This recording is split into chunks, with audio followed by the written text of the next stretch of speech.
Right, I'm going to start a video again. I got censored by myself. On alarm. Um, anyway, I want to talk to you about reservoirs, right? And I want to talk to you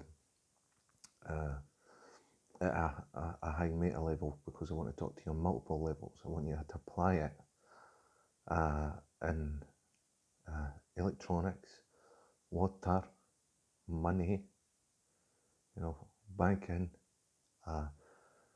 influence, right? I want you to apply it on multiple levels at a high level, right? Because these things are ubiquitous, right? They're facts, right? Nothing to do with your emotions, right? To do with our limitations and just the way things are, right? So you might have the inclinations to resist them, but a foolishness, right? So anyway, back to the reservoirs, batteries, capacitors, tanks, systems, all that, right? Now, a reservoir is supplied, right? And those requirements have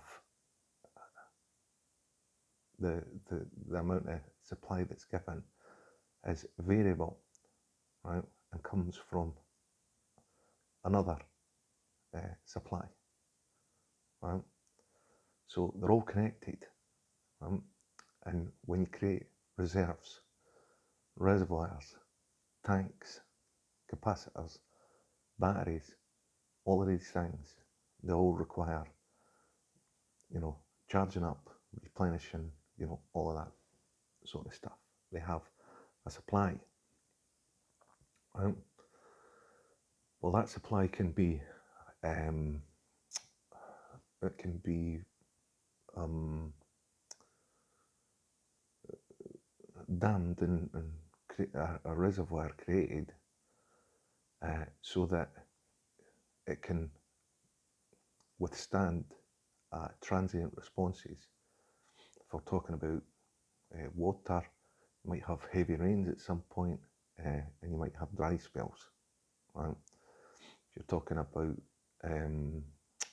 banking, you might have, lucrative years and lean years, right?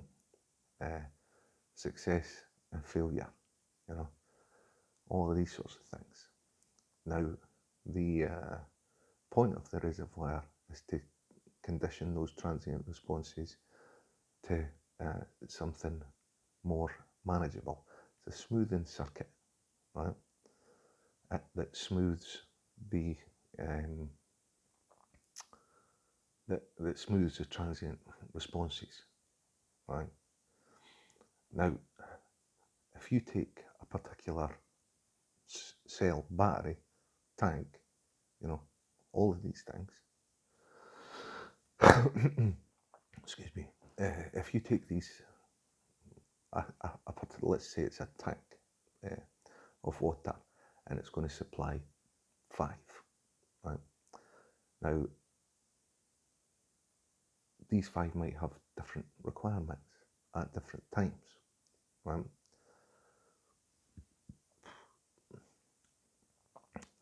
And obviously, the supply can temporarily support more, a slight transient response, but it can never go over the incomings, right?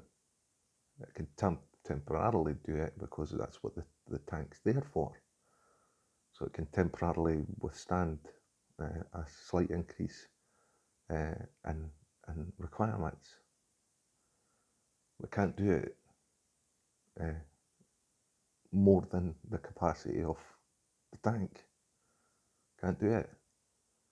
Impossible, right? because then it's not a tank, it's just part of a flow, right? So what happens when one of the parts of a tank, taps from a tank is censored, right? Somebody's saying, no, that's no taking in it, right? It needs to be there, and it's required that it takes things periodically that are inconsequential, right? Well, what happens if it's a dry period and the tank starts to run low? And then people say, let's start metering it. Well, as they start to meter it, they're going to find the censored aspect, aren't they? Right? So it's going to become more significant. Well, the censored aspect is going to become more significant. Right? So then you've got to say to yourself, are we going to continually ignore the censored aspect? Are we going to accept it? Because what happens if the censored aspect is part of the reroute to the supply? Right? What happens if it was a tithing account, for instance? What happens then? A tithing account back round the houses, back into the supply. And people are wondering why the supply is drying up. Right?